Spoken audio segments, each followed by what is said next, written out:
Now I am very excited to welcome back an amazing college football capper and great friend of the show, and Josh Nunn from the Action Network. You can follow Josh on Twitter at StepOnTheDuck1. Josh, thanks for coming back to talk some college football. We're finally here, my man. We started talking about this what was it, May? Like way back in May, or was it before? Something like that. Yeah, it's been way too long. I'll tell you right now that we were connecting off air, which I loved. We've been so ready for this season to get going with all the different stuff we got going on. And now we finally got the pads popping last week. It is just a fantastic time of year. And we put in a lot of prep this summer. Oh, absolutely. We did. And I'm very excited for this football season from a betting standpoint, but not just from a betting standpoint, Josh, because surprise to all, Josh and I are playing a little contest action here coming up at the Westgate. You know, they had their college contest coming out this week. And I was happened to sign up for a few entries last week, and Josh is going to have full control of one, and I'll have a small piece of that one. I'm going to have full control of one. He'll have a small piece of it, but more importantly, we're going to talk about some of the plays we have made and why we made them on some of those Friday Spaces show, aren't we? Yeah, that'll be a lot of fun to be able to cover some of our contest selections, talk about the reasoning, why we like the play, why it was merited being in the contest. This is going to be a lot of fun on these Friday nights, so you'll want to tune in on Twitter for those. Absolutely. What's up, Bobby Newport? Thanks for stopping in, and thanks for the kind words, my man. Very excited, such as you are. And it's just this football. I got a little taste of it last week. I was real busy at the Circa, but I was able to watch some of it, and it was more than fantastic to do that, man. Here we are. I have to ask you, what are some of your thoughts from week 0 after what you have seen? Well, I got 3 thoughts, and 2 of them pertain to what I saw on the field, so I'll save those for last. First thought is, what are the schedule makers doing? We had this 11 o'clock Central Time start over across the pond, which was great, and then you had this voided window where the only game on was streamed on Mountain West Network, and you had 3 games then kick off all about the same time during the evening session, and no late night window. It's like, spread these babies out, give us a real buffet of games one after the next. I felt like they missed an opportunity for that. Mm-hmm. I do too. I think that they really screwed that up, and I don't think the streaming is quite as good for advertisers, what people are starting to figure out. So I don't know why they did that, but great point. I downgraded UNLV significantly. I was stunned at how out of position their defense was, how inept they were in their pass coverage. I took the over in the game, and we did hit, but I also, part of the cap was that their defense was going to be able to force turnovers, which they did, and get stops, which they really did not get any stops. And Jordan Cook, let me tell you, he was cooking that entire game for Idaho State. They gave up 555 yards, and that does not fix itself overnight. So I was stunned there, and I think Hawaii is in major trouble. If Alejado, he's got high ankle sprain or whatever it might be, that can linger for 5 weeks, and he's going to try to play this week. If he's not a full go, I think Hawaii could be in some big time trouble. Yeah, big time trouble. I just, that line kind of stayed the same ish, this week, and we can talk about that game later. But I'm wondering why he's playing and how. Every time I've had a high ankle sprain, I'm out 3 weeks. That's just screwing around playing with kids in the playground, or when I was back to my high school days of football. But it took me out a lot longer than that, and usually my ankle would blow up. Maybe it's just a weak high ankle, but it's funny, you don't call a high ankle sprain a weak one. You just call that an ankle sprain or a little ankle sprain. I find it really interesting why that line didn't move too much. Yeah, man, they got outgained. UNLV got outgained, man, and that was gross. And by Idaho State. It was surprising to me. I knew that thing was going over as it went, and then I had to go to the panel, so I missed some of it. But it was a terrible showing. But a lot of people are fading UNLV now in week 2. Are you part of that? I'm not part of that necessarily, but I like the game total over. I just feel like we saw Sam Houston State really reveal their cards. They're running a lot of tempo. Their defense is equally as bad. I don't think UNLV's defense will be able to be fixed overnight, and I feel like you have just 2 descending defenses. You're not going to have any home field advantage for Sam Houston State as they play their games in a soccer stadium an hour away from campus this year as their main stadium is getting renovated. So not going to have any home field advantage. I think we'll see plenty of tempo from Sam Houston. And while we might not see as much tempo from UNLV, they'll gain explosive chunk plays. One thing I was really concerned about, and Bobby commented here on the channel about the UNLV team total, man, they missed so many red zone opportunities yet again. Last year, it was just such a problem. 71 red zone trips, only 36 touchdowns, 21 red zone field goals. And I was thinking that would be the focus during the offseason, that they would kind of get those red zone woes fixed, but of course, no, they did not. 3 red zone touchdowns and 7 trips. So I'm hoping at some point that tide starts to turn and UNLV can cash it in for 6. I think Sam Houston will have no problem obliging there. Their defense is very, very bad. It's very bad, and we did hit the Sam Houston Western Kentucky over pretty comfortably, and Sam Houston could have even scored again if they didn't get stopped at the end of that game. So that was a nice check of one of my premium plays and one of yours that you've given out. God, probably back in June, something like that is when we talked about that. Well, and you and I knew when to strike when the iron was hot because there were some service plays that were released on the under, and that caused that total to drop below some key numbers. And you and I swooped in at the right moment. Didn't end up mattering, but it was nice to get under those key numbers of 59 when those other service plays were released to the under. I don't know what they were seeing there, but yeah, Sam Houston and Western Kentucky are both over teams for me all season. All season long, baby, and make sure you pay attention to that coming on in. The scary thing about people fading UNLV is this is not like a paid up. You see a team look terrible the first week. That's a bad idea just to jump and fade them again because they're getting yelled at by their coaches. There's a lot of reasons why that they're really going to get up for the next game. If you're doing that and just betting your whole life, you're a losing player, and the books love you. So I think going for a total rather than a side in these situations is a much better idea. So thank you for bringing that up.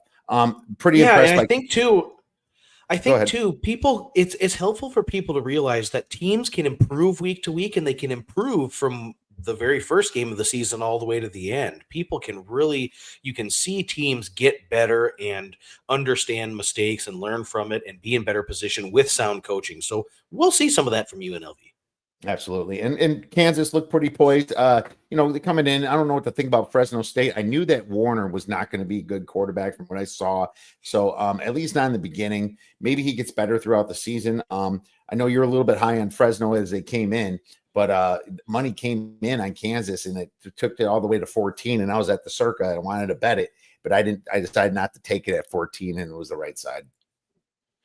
Yeah, I mean, it kind of snowballed on them in the second quarter. They were down 14-7, kind of hanging in there, and then Kansas punches one in. They throw an interception, and you get the field goal before half, and now it's 24-7 at half, and you're kind of feeling out of it. I thought Fresno played to about a C- grade. I think they can play a lot better. I think they have to get some things figured out on the offensive line because they couldn't run the football. Third down conversion percentage was woeful, but certainly can build upon that, and it'll be a much different challenge this week at home when they play Georgia Southern. It'll be a less talented defensive team, so maybe a little more success from Fresno State. Maybe we see them use their tight ends a little more. Absolutely. And Farmageddon wasn't what a lot of people expected because a lot of people bet Kansas State. I was on the other side. I saw that line get up to 4.5 at one point. I was just like, seriously? This is the type of game that you take the dog in. Two teams that are semi-equal. I think Kansas State's the better team. I have them better still. But, all of a sudden the turnovers come to factor. The team that's disrespected comes in. They're not playing in familiar territory, and the turnovers happen. And that's what makes a misleading box score a little bit is turnovers. It's the most common thing. You see a team getting outgamed and losing and winning, or a team, losing when they outgain them in yards. It's really an important thing to look at. And that's kind of what Kansas State was doing last year. I was surprised too at how they struggled at times to run the football. And I felt like they could have made more of that. Iowa State really maximized on that opportunity. And, they had that early turnover with the muffed punt and the fortuitous bounce where Iowa State jumped on it. And then Iowa State turns it back over. It was kind of hot potato in the first quarter. Mm-hmm. But I mean, Iowa State really made the plays that they needed to make. Late stages of the third quarter and with the game in the balance with about 9 minutes to go. And they looked like a very buttoned up football team in that second half. Absolutely. I agree. All right. Well, let's move on to what's important, and that's our future. Future of these games. We have a bunch of Thursday games. I think this is the most I've ever seen on a Thursday. And I totally forgot about it. I was like, okay, we got this contest coming up. Yeah, maybe we'll get their picks on Friday around noon. And I'm looking, I'm like, holy cow, wait a second. Most of these games are Thursday, Friday, and there's a lot on Saturday too, but there's a lot of FCS games that are involved in some of these contests. And we're like most of the time, these contests are just FBS versus FBS. And it's going to be fun to talk about this. But hey, you gave me 3 games that you want to talk about, possibly a play in those. I gave you 3 games that I want to talk about. I'm going to go in chronological order. And guess who picked the very first game of college football on Thursday? My man, Step on a Duck. Right now, Boise State is -5.5 on the road at South Florida. Money's been coming in on South Florida all summer long. Now it's down to 5.5, and we have a high total of 62.5 in the heat. What's up, Duck? What do you think about this one? Well, I was part of the summer movement as I took South Florida plus 8.5 during the summer. I think schematically, South Florida has some advantages here when they have the football. Boise State's calling card on defense last year was their defensive havoc created in their pressure. They were tops in FBS with 55 sacks and 111 tackles for loss last season. Many of their sack dudes, Hassanin, Oladipo, they had several other guys with at least 3 sacks, are all gone. And now Boise, with a lot of personnel transfers from the D line that come in from Idaho, Hawaii. They have 2 unproven guys from Arizona who don't have a lot of snaps under their belt. And I think the way that USF can attack this is they align their wide receivers very wide in the splits, outside the numbers. It forces those corners to go out there and align with the receivers. It makes it really tricky for Boise State to disguise their coverages and disguise where they're going to be setting the blitz. So this should simplify things for Byron Brown, be able to identify the box easier, maybe identify some pre-snap coverages, make the right reads if we're running the RPO game or if he's going to be running the ball himself. And I think that they will be able to attack Boise State, who was very susceptible on defense in surrendering explosives, 128th in FBS last year in defensive explosiveness surrendered.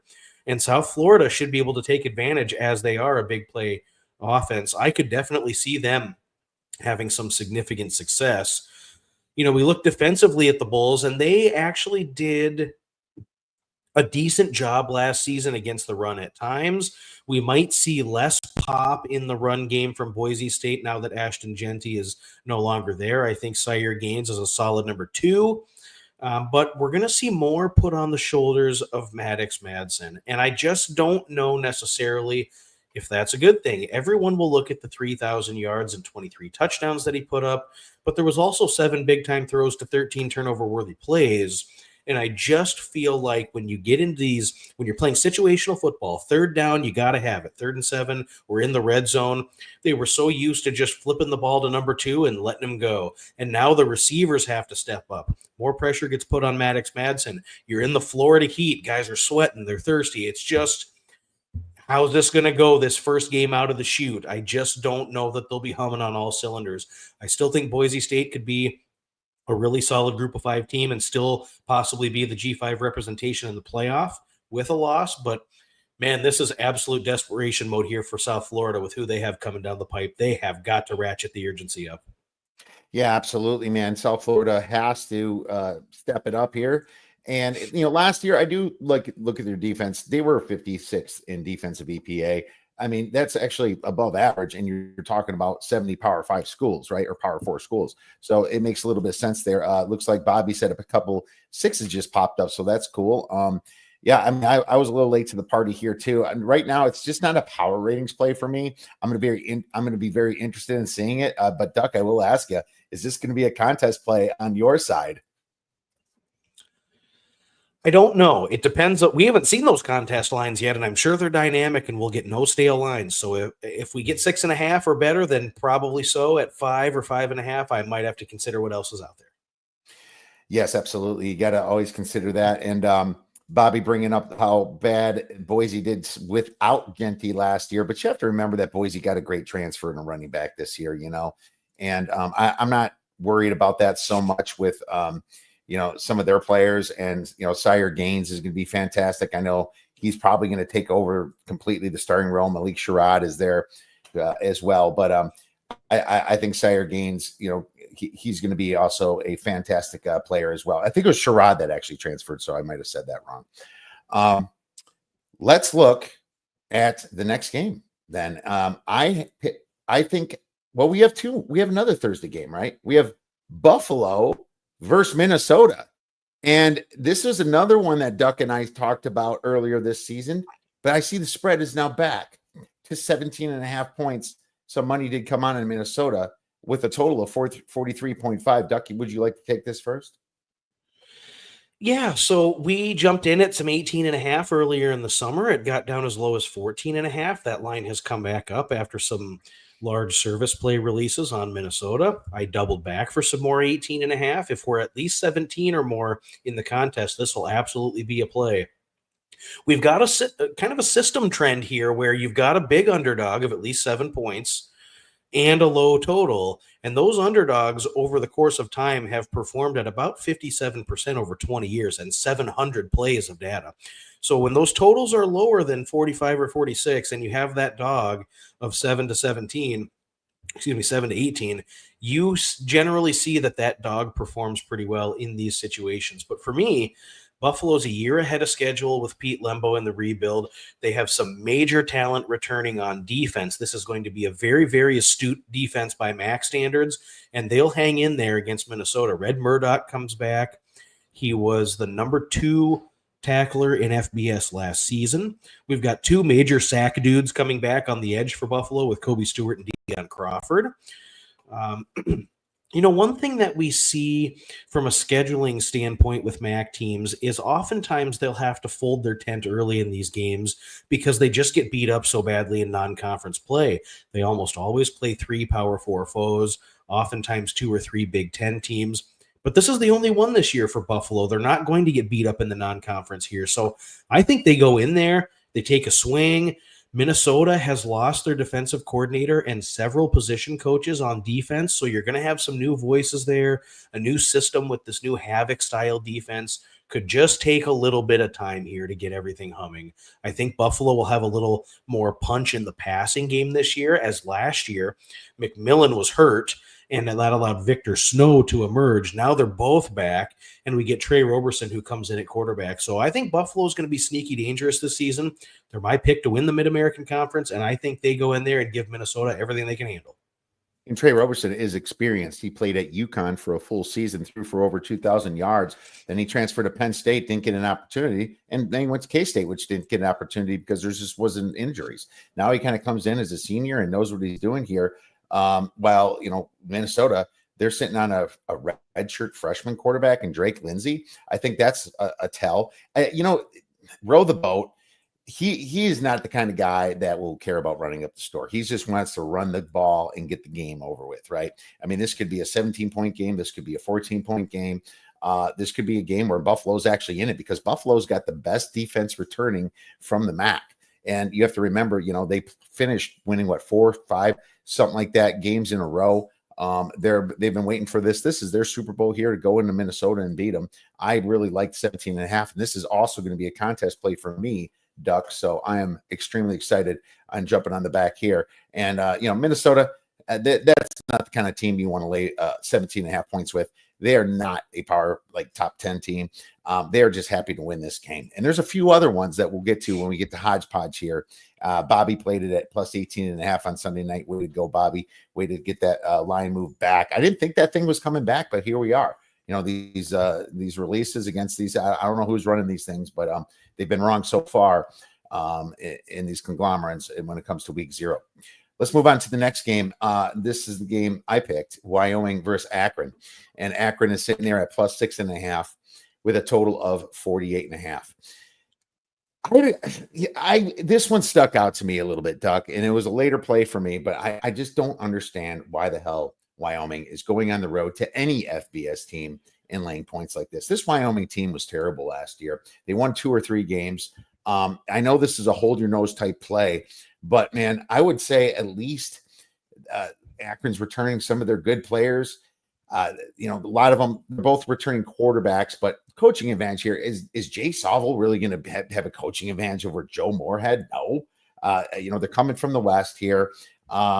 if you look at last year, the Zips were actually the better team. They had a 0.75 net yard per play advantage. 0.75, 3/4 of a yard per play over the Pokes. And it's not like the Pokes played a Power 5, schedule. They had ASU in the beginning. I do remember that. But they also had better EPA numbers both on offense and defense. I love how Akron finished their season. 2 wins. One was against Toledo, if you remember. So they ended up getting that game against Toledo. I don't like the Mountain West in general. I kind of rate them with the MAC. Everyone hates the MAC over the years. I think the Mountain West minus Boise State is terrible, and you don't need any bigger of a sample size than to watch Fresno State and UNLV just last week. I'm taking the dog here. I'm taking Akron plus 6.5 at home, plus 1.5, and I can see this be a contest play as well.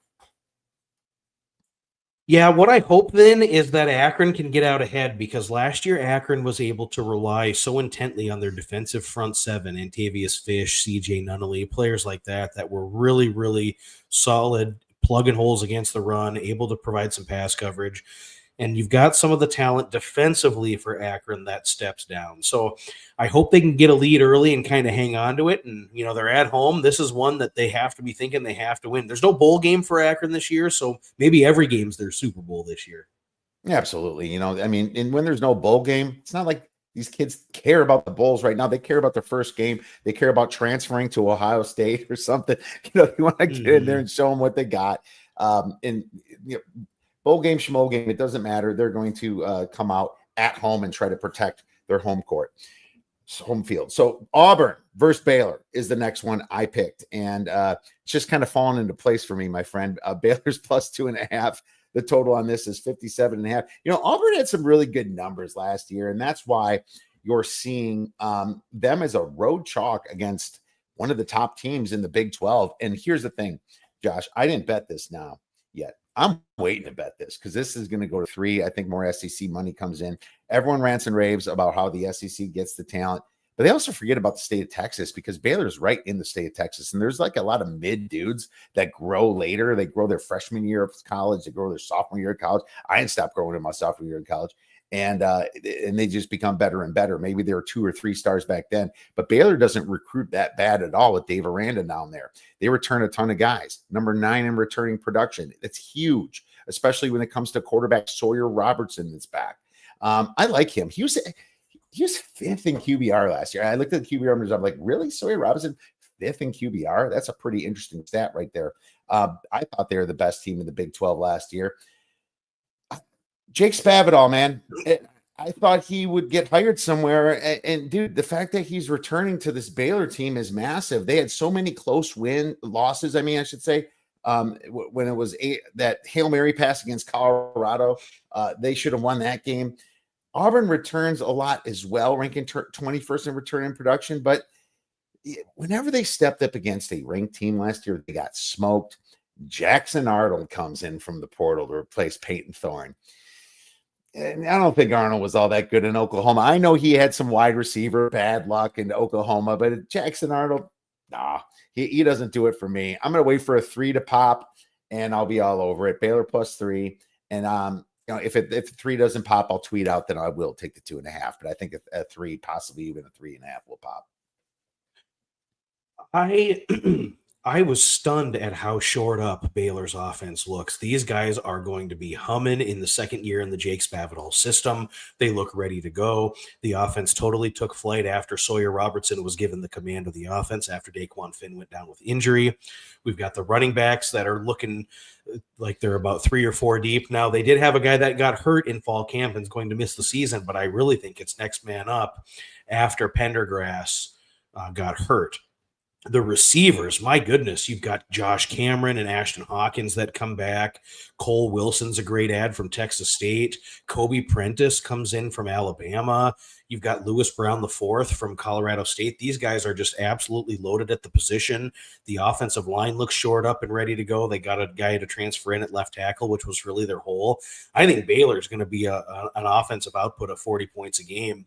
And I think you can pass on this Auburn secondary. They had some guys transfer out late at the end of the season last year, and I think that Auburn can be got in the secondary. I'm not as high on Auburn this year. I think it's more experimental with what they're bringing offensively. I just don't see how this game has moved unless you're just factoring in conference superiority or if people are high on Auburn for a particular reason. But the other thing I'll add in is, Dave Aranda's a defensive guy, and he hasn't really gotten the defense figured out. That was the bugaboo for Baylor last season, as they surrendered a lot of explosives at an untimely point. They couldn't get off the field at times.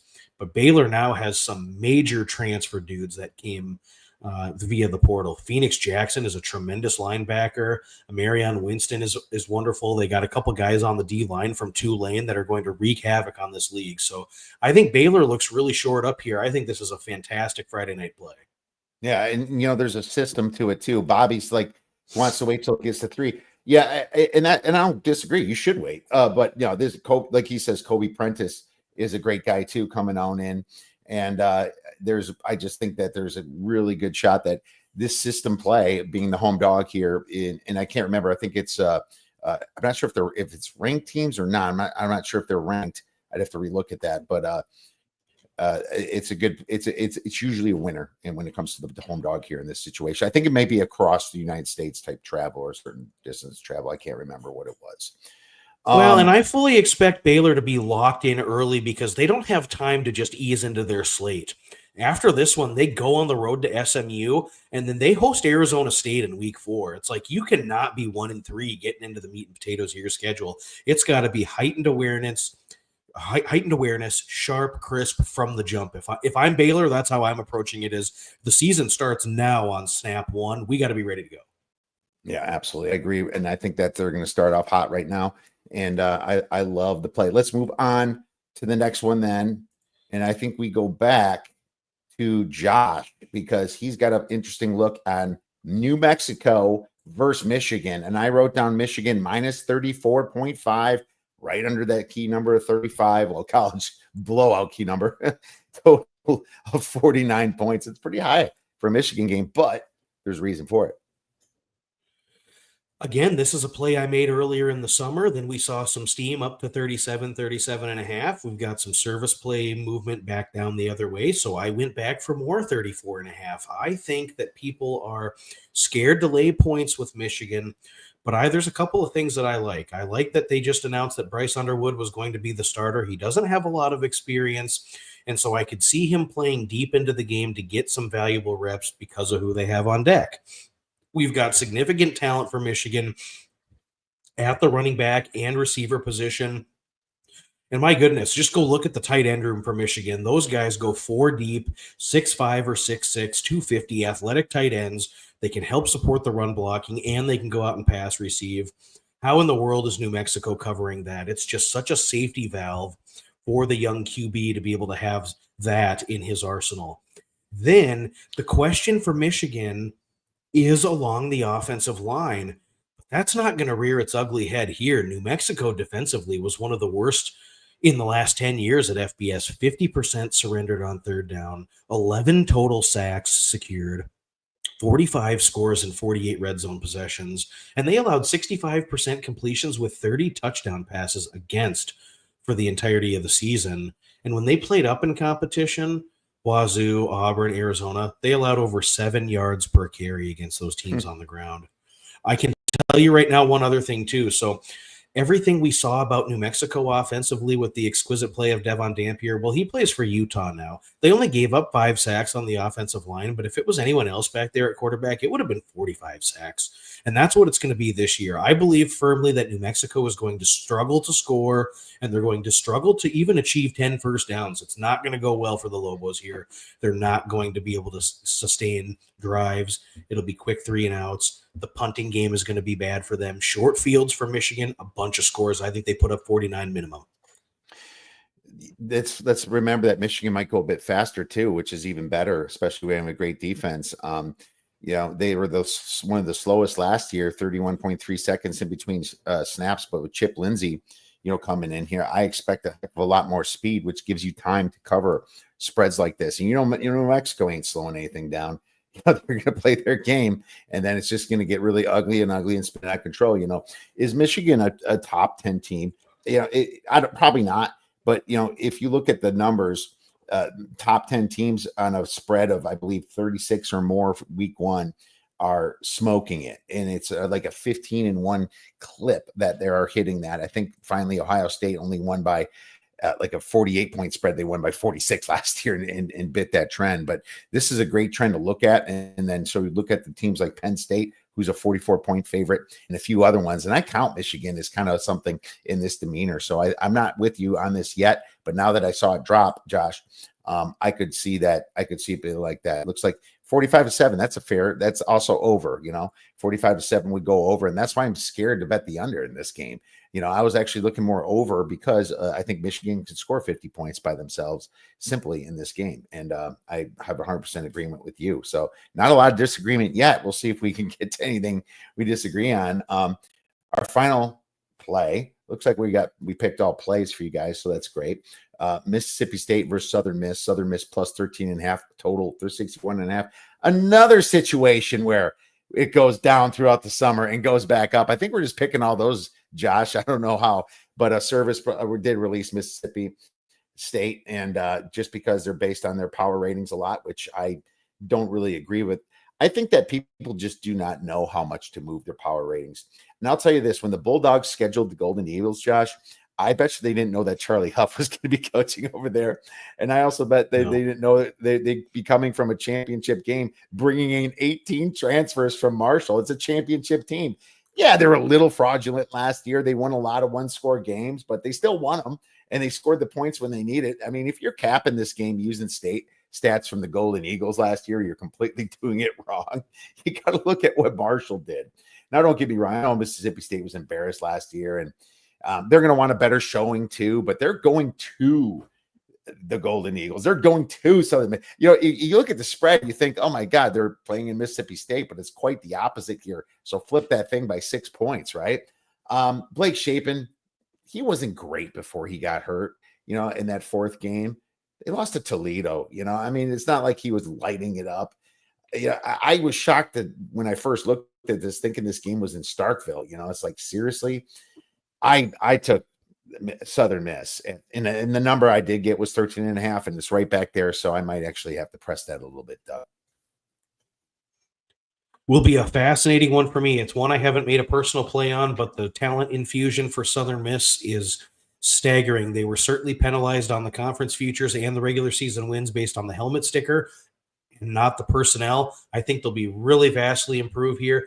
I'm really interested to see if they can throw up a couple punches with Mississippi State coming in, and it'll be real interesting to see how they play that game. But I mean, you look at Braylon Braxton last year, 17-2 touchdown to interception ratio, just an electric dynamic player. 19-2 touchdown to interception ratio. They have so much talent that comes in at the skill positions. Defensively, they look shored up and ready to go. I think that they will have every opportunity to make this game close. Absolutely. I think this could be coming down to the nail biter. It would not shock me to see a complete upset here and a nice money line sprinkle. So keep that in mind. I actually did, and I did tweet out a money line parlay. That's all dogs that I like. Probably, most likely not to hit, but if I like the side, there could be some value on it. Time for a little hodgepodge, my man. Let's go to Thursday. I mean, Ohio versus Rutgers is the next game. Basically 30 minutes later than Boise State, South Florida. I find Graciano's crew is interesting because they look good for a while. Then Wisconsin comes in and just beats the crap out of them. And Wisconsin was a bad team last year, but then, they shake it off after a few more losses. And then they win against Minnesota. They win at Maryland and then lose it to Illinois, but they did score 31 points against Illinois. And then they lose at Michigan State. The thing about Schiano is this team returns a ton of production. Ohio is a team that kind of got lynched a little bit in the transfer portal. What do you think about this game at the spread of 15.5? All over Rutgers here. I played it at 13.5. I played it again at 15.5. I think Rutgers is a good bully. They're a team that in this situation generally overperforms. They're 15-4. I think over the last 5 years against the number in the non-conference. And for me, Ohio was just decimated in their defensive front seven. All of that returning production that you could count on defensively that kept Ohio in games. It's a full rebuild on the D line. Everybody in the linebacker group is new. The secondary can be exposed. And offensively, I know that they've got Bangura back, and they're going to ride him, and they're going to do some quarterback run with Parker Navarro, but you got one offensive lineman that's returning. It's going to take some time to gel, and they are going to struggle here against that defensive line that Rutgers is going to deploy out there. I do not see it going well for Ohio University. This could be a margin call. This could be one where it's a 3-touchdown final, a 4-touchdown final. Rutgers could really run this one open here. Agreed. And this is a little bit lower than what I expected it to be, especially with the revamp. The Rutgers just has to prove it. But this is kind of where those Marylands, Rutgers, and Iowas and Nebraskas, they come in and beat the crap out of the little guys sometimes just to try to look good because they know they're going to face a Oregon, Ohio State, Penn State type team, Michigan later, right?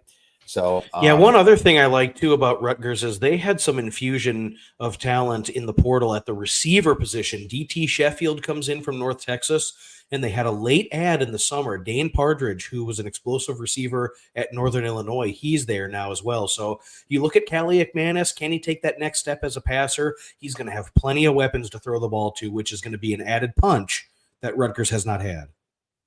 Yep. I think so too. I think Kalik McManus, I never know how to say his name. He's going to improve this year. Michigan's is it Michigan State versus which one is this one here? Oh no, Michigan. I was looking at that one. That's not till Friday though. And then Bobby was just commenting on the play I had. So he says 13.5 was his number. Yeah, I like that one, Bobby, but we're going to move on to another game. Actually, I don't want to go to Michigan State quite yet. Wisconsin, I got to talk about them a little bit. I'm as a Badger fan. They're 17.5-point favorites against Miami, Ohio. I don't know about that one. I think Miami, Ohio is reeling a little bit from their loss to Ohio last year in their MAC championship game, and then they smacked Colorado State right in the face in their bowl game pretty bad. Now, this is another team, Miami, Ohio, that doesn't really return anybody, but it's also Wisconsin coming in with a new offensive coordinator that runs the ball, as we all know. And Luke Fickell, man, it hasn't been pretty for him. Wisconsin was kind of decimated in the transfer portal, especially when Will Pauling moving to Notre Dame. That was really tough. I thought Braden Locke leaving was great, though. I couldn't stand him. I actually do believe that Billy Edwards is a little bit bigger of a quarterback. I'm only bringing this up because my numbers say I lean Miami, Ohio at 17.5. I think Wisconsin wants to be a bully in this game. They have some pretty decent running backs, but Wisconsin also has some injuries now to their tight ends. And so they're going to be bringing on a really young tight end in this game. Yeah, actually my number 17. So I wanted to bring this game up because I could see people being on Miami of Ohio, but I'm not sure if I'm going to get there. What about you, Doug? I was kind of hoping Miami of Ohio would be a trendy dog, so this number would come back down the other way. I think they are going to struggle so badly in this environment. 0 returning starters on offense. I know they get Daquan Finn back, and he'll be an electric player, but he cannot do it all himself. And I think they're really going to struggle to move the ball here. I think they're going to struggle to communicate. I think Wisconsin will be able to get whatever they want on the ground. There was so much production lost on the defensive front seven for Miami of Ohio, and the heart and soul of their defense, Salopek, is no longer there. I just think this is going to be a spot for Miami where they're in over their heads. And if you look at some of the players that they also lost via the portal, Ivan Pace is gone. We've got Salopek, who I mentioned, who graduated. Downing, the running back, is gone. We've got Keon Mosey, who's gone. They lose Gabbert. They return. They get Finn back, but you've got some corners gone. You've got a Savio Frazier from the defensive line and Ugwu from the defensive line. We're both solid contributors there that are both gone. This is going to be a mess. I can see a situation here where, Fickell needs to put an ass whooping on somebody badly because he's got to get the seat a little bit less warm. They need to start to exercise some demons offensively because it's been a struggle while he's been under their watch. The offense has been a struggle. I could see this one where there's motivation to put up a big number and pour it on. And Miami of Ohio under Chuck Martin, they have had a history of folding their tent early. They don't really care and put too much stock in the non-conference. routinely they'll go 1-3 in the non-con and then regroup before MAC play. I could see them folding the tent early here, especially if we see 14-0 first quarter, 17-0 first quarter. I could see them getting those guys out of there and avoiding injury. Right. Dylan Jones is banged up for the Wisconsin as a running back, and they have a couple tight ends being out. Yeah, great points. I think there's just so much variance in this game that I'm probably going to stay away from it myself and just try to watch it as a fan and just kind of see what Fickle's embarrassed ass looks like, because, he was embarrassed, and this team has to do a lot better with Jeff Grimes now as offensive coordinator. Jeff Grimes, not the greatest year last year where he was at is Kansas. At Baylor, he didn't look super. I think 1 year he looked okay at Baylor, and then they kind of lost their quarterbacks, if you remember. And then it kind of got tough for him. He's had success at LSU, though, before, and a little bit at BYU. So, one of those situations where let's see if you can get back to that hippo package and pound the ball and just run it down people's throat and have a defense that just stops people. This could be a 23-3 game. It could be 23-3, 23-6. It's really tough for me to get to the window on this one. Is there any other Thursday games that look interesting to you? This is kind of in the weeds a bit, but San Diego State hosts Stony Brook. Stony Brook loses a ton of production on their defense from last season. They had a major program turnaround. They were winless in 2023. They won 8 games last year. San Diego State, I think in the second year of the Sean Lewis flash fast offense, they finally have an athletic quarterback. They've got some dudes in the running back room. I think they're going to pour it on Stony Brook. I'd lay up to 20.5 here. 18.5 right now at DraftKings. Let's move on to Friday. A little hodgepodge on Friday. Western Michigan at Michigan State. Michigan State minus 21, total 49.5. Dude, Michigan State laying 21.5. I mean, Western Michigan is supposed to be an improved team from last year.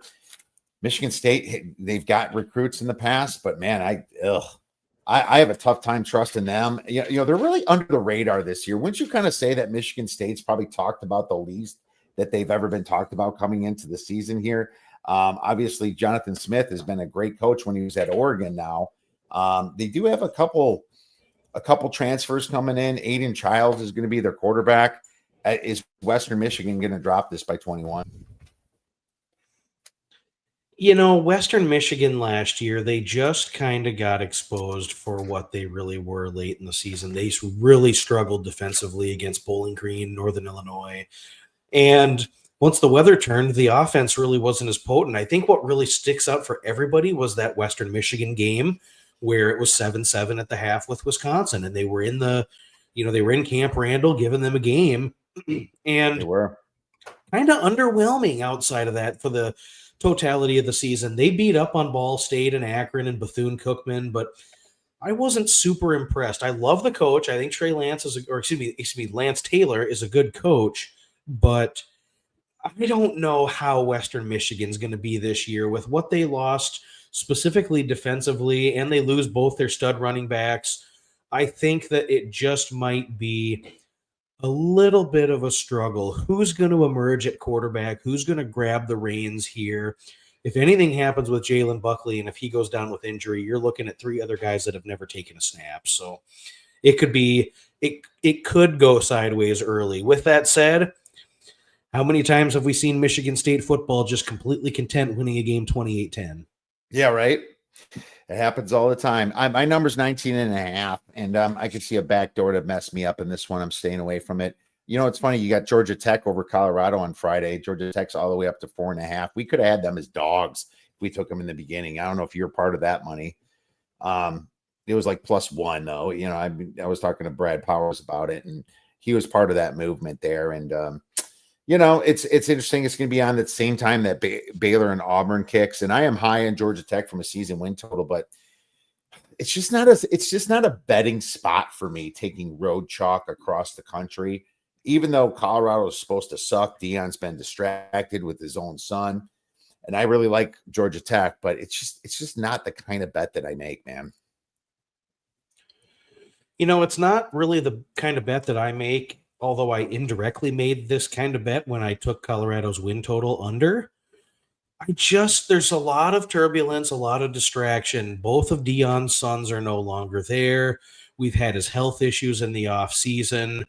it's been a little quiet, which is unusual for that program. Where I'm really concerned with Colorado is there were long stretches last season where they completely abandoned the run. They only ran for about 2.5 yards per carry, and I think it was something like 65 or 68 yards per game as a team. And they surrendered so many sacks last year. They just won football games in an unconventional and unsustainable fashion, relying on the heroic effort of Shedeur Sanders. And you know what? Tip my cap. He was exquisite last year at times, but he's not on the team anymore. And to go in and ask now Caden Salter to do that and to not set him up with the run game and an offensive line that's completely piecemealed together with transfers from Jackson State, Memphis, Louisiana Tech, I'm out on Colorado. They don't run the football. They don't win games in conventional fashion. Throughout the entirety of their season, when they need 4th and inches in the fourth quarter with 3 minutes to go, they can't get it on the ground. They don't trust their guys. They don't want to be that type of football team that, you mentioned the Rhino package. They don't have a Rhino package. They No. run 10 personnel and let the quarterback run around back there and hopefully try to get it, stick the ball out beyond the first down marker and try and get it that way. And that's not sustainable. And I don't think it'll be sustainable against Georgia Tech. If I was forced now, I would take Georgia Tech. I would. I still would take Georgia Tech if I had to. And I have to run and get a battery for my mouse. So why don't you take this one right here? How about let's go big? Alabama versus Florida State. Let's do it. Alabama versus Florida State. Huge game on Saturday. Plus 13.5, Florida State home dog. We got a total of 50.5. Well, I'll be right back. You run with this one. Yeah, Florida State's an interesting case. They were so bad last season, and now they turn to Thomas Castellanos at quarterback for Florida State. And I just don't necessarily know if Florida State offensively is going to be set up for success to move the football against Alabama. I think Alabama is a very, very talented defensive football team with all the returning production and the personnel that they have coming back. You're going to line up, and you're going to have to run the ball in order for them to have success because Thomas Castellanos is not a very superior passer. We saw it during his tenure at Boston College, but man, when you look at the edge rushers that Alabama's going to line up at, and then you got to go face those linebackers, Deontay Lawson and Jamarian Latham, it's just not going to go very well. And if I'm Florida State and I have to abandon the run and I have to depend on Tommy C to throw the ball, I could see this going sideways quickly. The other interesting element about this one is that there is going to be possibly a little weather that's going to be seen in Tallahassee. Might get a little rain, could be a wet football. I just don't know necessarily if I want to just buy into Florida State really having improved their roster top to bottom. They get some guys in the portal like Squirrel White at receiver and Deuce Robinson from USC who could be a little bit better, but Kiev, I'm here to tell you, I don't know about Florida State. I don't know if their roster has been improved top to bottom, and I don't think they're going to be able to run the football against Alabama's front seven, who I think is very talented. And so now you're going to ask Tommy C to have to throw the ball and depend on his arm in order to go out there and keep this game competitive. I don't see it. Yeah, I think that this could be just one where Alabama comes in and whips. I'm hearing great things about their quarterback Simpson, and obviously there's a lot of quietness about Ryan Williams, and you might hear me say Ryan Williams a little bit later in the show. We have a few minutes to still talk a few games. I think that Florida State is still going to get smacked. I think Alabama's talent discrepancy is a lot bigger to Florida State than it used to be. Florida State does not have the right coach, in my opinion. He started out great, but man, ever since he lost those guys and missed the playoffs because he was the odd man out, it's just been devastating for them. I don't see how they can rebuild this quick. And Alabama was better than their record, but that was Jalen Milroe's fault. In my opinion, that he kept that team down. He just couldn't read defenses. He'd think about takeoff running. Once he throw an interception, he'd get a little bit shy and just be scared, like I said, and just take off for the sidelines, man. I like Alabama here. I did lay 12.5. It's up to 13.5, and I would lay 13.5, but I wouldn't lay 14. So that's kind of where I'm sitting at on this game. I also kind of like the over because here's my thoughts on this one, Josh. 50.5, 50, you can find them kind of both. If Alabama is losing this spread, it might be because Florida State's actually scoring against them and keeping with it in the overhits. Although there's also a very good opportunity that Alabama wins this 35-7, 35-10, and easily covers this spread. Yet it also doesn't go over. You're going to have to push that bet. But there's also a chance that Bama wins, scores 45 points, and you go over the 50 points because they get 6 or 7. So I just kind of like, it's almost like a hedge in a way, yet both of them can hit in a way. It's kind of like a correlated parlay, Duck. Yeah, I like it. I think I'd probably go Florida State team total under 19.5 or so. I think they'll struggle to move the ball, especially if they can't run the ball, and they're going to have to rely on Thomas Castellanos to throw it. I don't want to line up and have to throw at those corners. But, yeah, I think Alabama's a strong play. LSU Clemson, it's at 3.5 right now on DraftKings. Total 57.5. Why don't you go first with that one? Well, there's just so many different things that I think are interesting as part of this game. I think we've got defensive coordinator change for Clemson that I think could really pay dividends for them. And I think we can see Tom Allen coming in and really shoring up the Clemson defense that was susceptible to giving up explosivity in the run game. You saw it several times last year for Clemson. You saw it when the Citadel lined up there and ran the ball right down their throat, and they just absolutely could not stop it. So there's something there. I think LSU, maybe they have a little bit to figure out along the offensive line. I just don't know. I think that at some point, both of these defenses can kind of be had. I trust Klubnik a little bit more to lead the team for the totality of the game. But, the last 3 Clemson openers have really started slow in their season openers. And I could just kind of see this one being, let's feel each other out. Let's try and see where we're at. It could be punt, punt, punt the first couple possessions. I'd probably lean first half under, and then I'd look to maybe get involved live in game if I can get a total that's low enough, or maybe all hell breaks loose in the second half. But I'm guessing first half under is 29 or so I'd probably go that route. All right, well, there you go. First half under 29. And real quick, Chris Mack checking in. Bama's got 3 starters out, including Tim Keenan. Yeah, they're just such a reload team. You have guys kind of coming in, and these starters have been out a while. I think one of them is a running back in Miller, too. Not super concerned about that with the team like Bama. I think they're excited to go to Florida State and play this game. Yeah, I think the points that Josh made about the quarterback at Florida State is just good enough for me, too, because I just think he's terrible, and he's way over his skis at this school like this and what they're going to expect. I think the pressure is really, really a lot on Florida State, being that they're at home, too. So I understand what you're saying, man. You've got to look at injuries, but it's early enough in the season for them to keep reloading, and I'm going to be okay with that. All right, so where do we leave off here? Which game you want to get to next? Oh, LSU Clemson. I forgot my rebuttal. I'm taking LSU, and I'm taking plus 3.5, and it was at plus 4 for a little while too.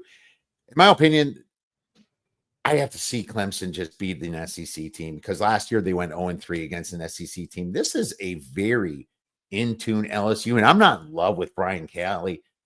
I'm not, but Dabo Swinney hasn't exactly been a great coach. He's avoided the transfer portal until finally last year. But Cade Klubnik was lucky in those situations. I watched them play.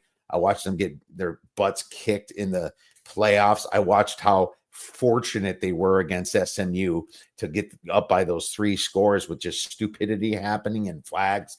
I just don't think this Clemson team is that great. And I think anytime you're going to see an LSU team like this going against an ACC team, you really got to think about it.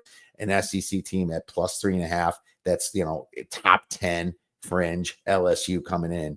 Absolutely. I'm going to take this. And to be honest with you, Duck, LSU is bigger on my power ratings than Clemson. Yeah. And I'm okay with that. So that's what I'm taking. And hopefully I'm going to enjoy this one.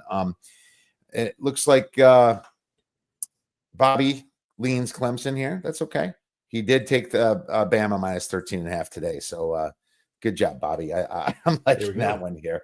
All right, let's move on. And we only got a few minutes left. So let's pick one more big game. And we probably should pick the Notre Dame Miami game, because that's the biggest one coming in. And, we try to cover mostly bigger games for the audience here in this show. Notre Dame's up to minus 2.5. The total's 49.5. They pick CJ Carr as the starting quarterback here. And there was a really good competition with Minchie, I hear from the offseason, but the fact that it lasts so long, it always makes me throw. I think coaches always know, and sometimes they just say it later because they want to, pump their guys up. I almost feel like that Notre Dame probably knew this, coming in a little bit. I'm not a big Carson Beck guy. I know Miami's got a great offensive line. It's like top 3, top 4. Wisconsin offensive line. And but at the same time, I just can't. This is a massive coaching mismatch here. I didn't get to the side on Notre Dame yet. I'm going to wait till Sunday and think about it more. Some people say that they think Miami's the side here, but when I look at my power ratings, I do have Notre Dame by 5 or 6 points. It's a pretty good overlay for me, Duck, in this situation. Notre Dame's got Love, who's a Heisman candidate, and obviously they're just loaded with running backs. They've got a good offensive line, a great offensive line, an amazing defense. I hate the fact that they're on the road, but we've seen Miami falter at home plenty of times, so that shouldn't scare you off that much. Bobby says if the weather's poor, I like Notre Dame due to that bench play. I agree with you too. I didn't see any weather coming in. I got to look and see if there's an update, but why don't you go ahead with this one, Doug? Yeah, there is a weather update. So first of all, I think Miami's offense should be significantly less potent this season with the departures of Cam Ward. Xavier Restrepo was just such a reliable outlet in the pass receiving game. Overall, the top 7 pass receivers are gone, and you lose Damian Martinez at running back. Defensively, I think maybe the secondary could improve a little bit, and maybe we get a little pass rush. But I could totally see Notre Dame coming in with a conservative approach and leaning in on that running game. They have such a great running back, and the offensive line play should be superior. The weather, it's going to rain all week in South Florida, and they play a college game there on Saturday afternoon. Howard and Florida A&M play in that stadium Saturday afternoon, and it's going to continue to rain through the night. So maybe we get a little deteriorated field condition, a little slop, a little sloppy footing. I like the under here. I took the under at 50.5, 49.5. I think we're good all the way down to about 40. Well, 48 is a key number. So anything higher than 48, I'm recommending the under. Go first half under. I just think it's going to be sloppy. We're going to see a lot of running. We're going to see a little field position. I don't think the field goal operations will be reliable. I'm going to bet on the clock here to run out before the points go over. All right, no, it's fair enough. And it's at 49.5 right now at DraftKings. You can shop that around a little bit. I wonder if the public pushes this up. It's probably not going to happen because they're probably just going to notice the rain. I can see this thing getting down to 47. So if you like it right now, I'd say get on it. And that would be a smarter play. Yeah, Carson Beck's just not my kind of guy. I don't know. I think he's more flash than anything and had that backing of Georgia behind him. And if he was so great, I think he'd still be on Georgia. What's the problem here? It's not like he went out to the draft, and of course he had the bad injury in the year and everything, but he could have still went to the draft. Yeah, I'm not a Carson Beck guy.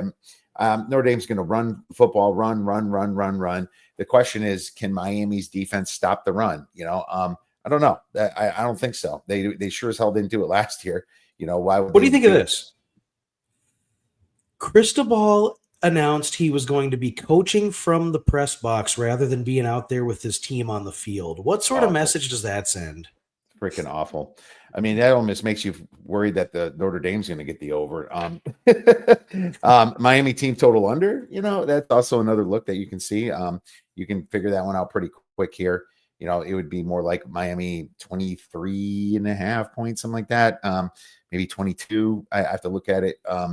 Being, if you're looking at a score of 49 points, it's got to be like 25 to 23.5, something like that. It just depends on kind of where it goes. 26, 24 is 50, right? So you're going to look at a team total around the 23.5, 24 range. If it's 24, it's going to be juiced a little bit to the under, but that's kind of what we would look at. But that moves us on to the next section we have to get into, and that's beer bet bangers, my man. Any dogs that you like to win outright for some beer money or long shots or anything you want to talk about? Yeah, I think top to bottom, Charlotte has a better roster than App State. They're playing in the NFL stadium in Charlotte. I think Charlotte has every chance possible to go in there and make App State struggle offensively. You look at Dowell Loggins, who comes in for App State, and I just don't think they have the personnel at quarterback to kind of run the system that he wants. And we're going to see a really well-coached team. We're going to see a team that operates and looks just like last year's Ohio team with the Tim Albin coach team.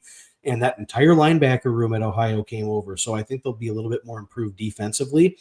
Also, I mean, it wouldn't shock me to see Northwestern go down there and throw a major punch with Tulane. I think Northwestern's the better team on the field with what they brought in offensively. So Northwestern and Charlotte, parlay them together for a little beer money. All right, Northwestern Charlotte. I like Northwestern too. We talked about that this year. I love it, my man. I already gave out Damon Williams for Heisman at 150-1, so it can't be that one. I'm going to give out one more Heisman, and I think that Ryan Williams has a legit shot, and I'm going back to Alabama here, obviously, guys. I think that Ryan Williams has a legit shot. Now he has a competent quarterback, and still Kalen DeBoer, back at coach. But Kalen DeBoer brings in his old offensive coordinator, right, coming on in. And I think that's a massive situation for Alabama. And I think they're going to play a little bit faster. And I think that it's just going to get the ball out to Ryan Williams. Why everyone's on Jeremiah Smith, which I don't disagree with. His numbers just sucks compared to, a Ryan Williams. And I'm just not sure that Sand's all that good of a quarterback yet. I'm not sure Simpson is either, but if that's the case, I'm taking two massive athletes, the two best wide receivers, and I'm just taking the better number on that one. So you remember Smith won, Deontay Smith from now is on the Eagles when he won it. He got a lot of yards and he had a great quarterback behind him, obviously. So that's what we're going with. And that's my beer bet banger, Duck. I like it. We're back, man. Season's upon us. 24 hours from now, we'll be locked into the television, getting ready to fire up South Florida, Boise. And it is the absolute best time of the year, my friend. You've been threatening me with a good time for 6 months. Yeah, absolutely, my man. And Bobby and all the guests here, Chris, thanks for stopping in and talking. Bobby's not too happy that big money came on Charlotte that moved it to 5. It's 5.5 right now at DraftKings, man. So there you have it. We'll see what happens with that offensive line from Alabama, but I think it's going to be good. And Josh, you're awesome. Thanks for coming on. Can you tell our listeners where they can get your great information and media? Yeah, Action Network is where I'm at. I do the BBOC podcast for the Group of Five. I write articles for the Action Network app. I host the Bet US live show, and I'm very active on Twitter. So if you have any questions about anything, you can always reach out to me. DMs are open, and you and I will be collaborating quite a bit this year with the spaces, with the contest. I'd be happy to come back on here and talk with you anytime, Kiev. So this has been really good. I'm not hard to find. No, he's very not hard to find. Make sure you check him out. And Duck and I will be there on Fridays as well at Spaces. Kyle Hunter, I'm sure, will be back as well. Make sure you guys check us out on Spaces. Duck, we'll be talking this week. We'll see you later.